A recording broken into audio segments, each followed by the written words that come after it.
राज्याचे मुख्यमंत्री देवेंद्र फडणवीस आज पालघरच्या दौऱ्यावर आहेत। नगरपालिका निवडणुकीच्या प्रचारार्थ फडणवीस पालघरमध्ये सभा घेणार आहेत।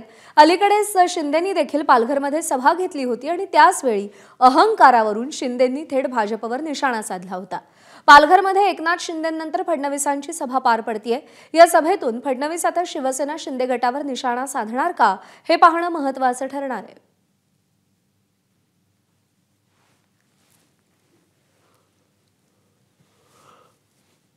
राज्याचे उपमुख्यमंत्री शिवसेना नेते एकनाथ शिंदेंनी पालघरमध्ये 4 सभा घेतल्यानंतर आज राज्याचे मुख्यमंत्री देवेंद्र फडणवीस 2 सभा घेणार आहेत। पहिली सभा डहाणूमध्ये होणार आहे, दुसरी सभा पालघरमध्ये होणार आहे। ज्या मैदानावर एकनाथ शिंदेंनी सभा घेतल्या त्याच मैदानावरती ह्या दोन्ही सभा होत आहेत। मी सध्या डहाणूच्या सभेच्या ठिकाणी आहे। आपण पाहू शकतो की इथे आता व्यासपीठ आहे ते तयार करण्यात आलेले आहे। अगदी मोठ्या प्रमाणात इथे खुर्च्यांची व्यवस्था आहे ती करण्यात आलेली आहे।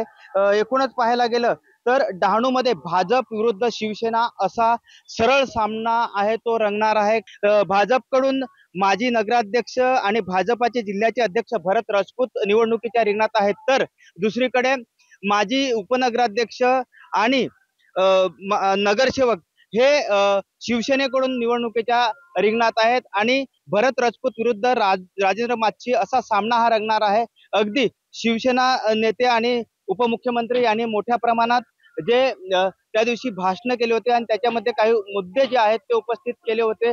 एकाधिकारशाही इथे चालू देणार नाही, त्यामुळे आम्ही एकत्र येतोय असं सांगण्यात आलं होतं आणि आज नेमकं ह्यालाच उत्तर देण्यासाठी मुख्यमंत्री देवेंद्र फडणवीस हे पालघरमध्ये येत आहेत।